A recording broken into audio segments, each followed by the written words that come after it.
Thank you. As you can see, the logic of how we have worked with speakers, we're on our second to last speaker, and that's Professor Brahm Norwich. Brahm is Professor of Educational Psychology and Special Educational Needs at the Graduate School of Education, University of Exeter. Brahm will help us think about what we can learn from other countries in terms of SEN, what has worked well and what hasn't. Brahm. Right, thank you. I'm very briefly going to talk a bit about Finland and Spain, and you might see why. In Finland, they start school at 7, they have 9 years in comprehensive schools, and basic education goes to 16. Secondary schools then start, and you have a vocational and academic strand. They have a very high retention rate at secondary schools of up to 89%. They have no internal school league tables, though they are very high attainers in the international league table. They have legislation supporting school choice, but it's had very little impact on schools because there's very little variation between schools. Educators are socially respected, and there is said to be a sort of pedagogic conservatism in the profession.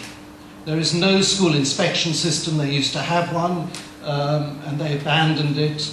And interestingly, only in 1997 were young people and children with severe cognitive impairments included under education, whereas in this country it was 1970.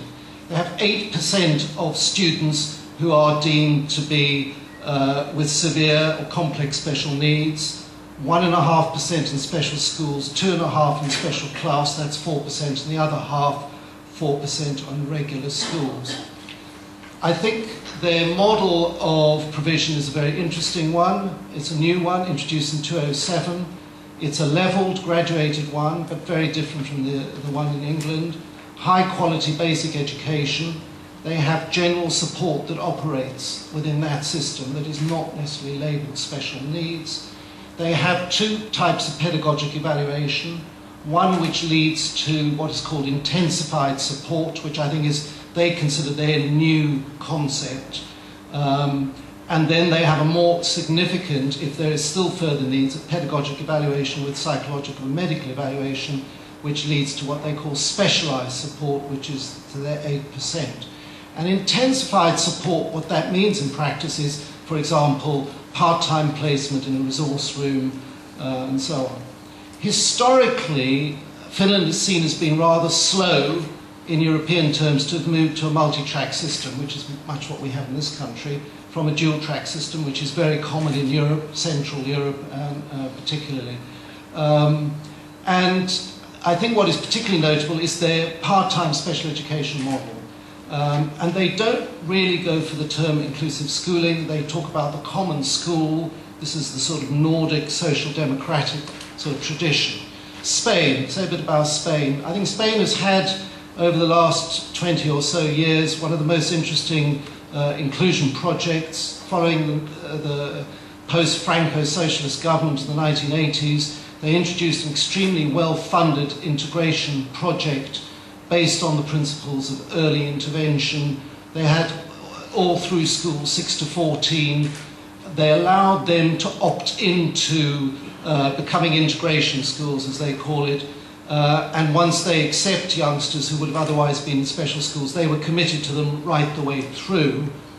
Those schools that opted in received additional support. They had reduced class sizes, additional specialist staff like speech therapists, a considerable amount of in-service and initial training, a national resource centre that supported all of this, and national media impetus to try and change attitudes of both general public and school staff. However, in 1990, these reforms were undone. They were undone partly following a change of government.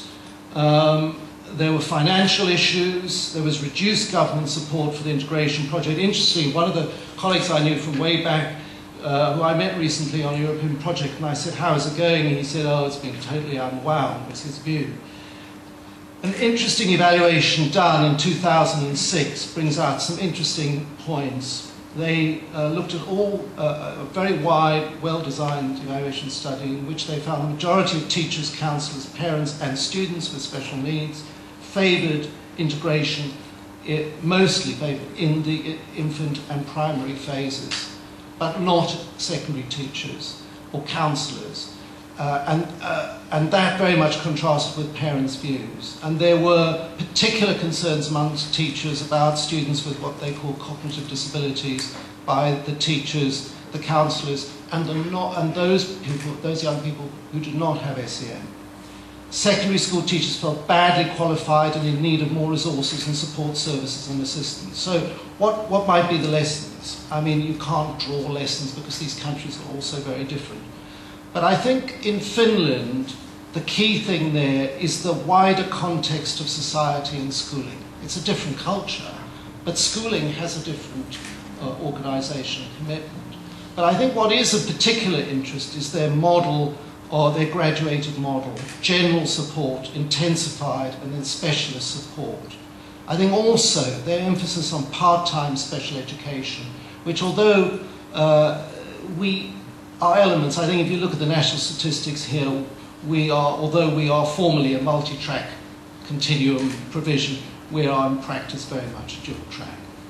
Spain, well, I think the main issues I draw from Spain is that an incredibly well thought through and funded national project can be easily undermined by political and economic risks and changes. But I think the Spanish evaluation brings out some very important issues in the difference between primary and secondary schools. And I think that's a really important issue.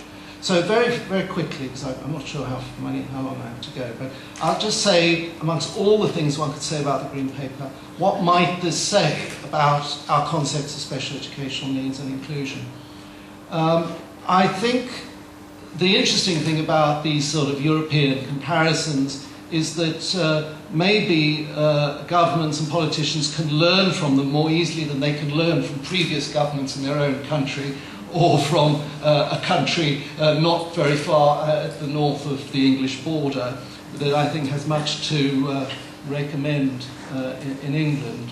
I think it's the silence in the Green Paper about the concept of additional needs. I think the not thinking through the over-identification of SEN, not using the interactive model, which I think is really widely adopted in Europe and many other countries, in the United States, not picking up the loose ends of the previous government, not integrating the graduated model in the code of practice with the WAVE model, the national strategies, and I think that's where the Finnish model has really a lot to recommend. In terms of concepts of inclusion, well, you know, it's said, many people have said it, there's very little of a positive vision about inclusion.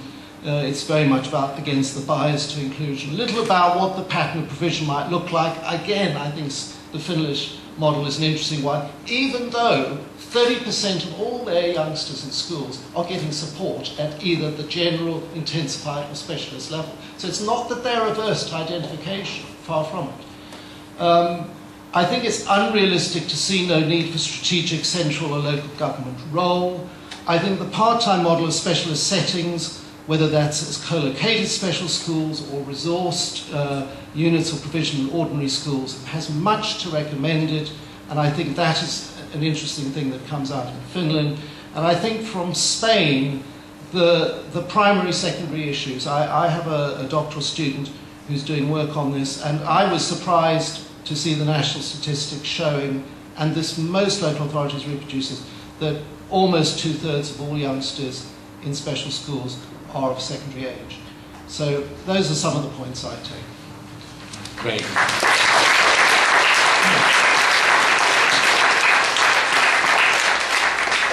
Thank you very much indeed, Grant.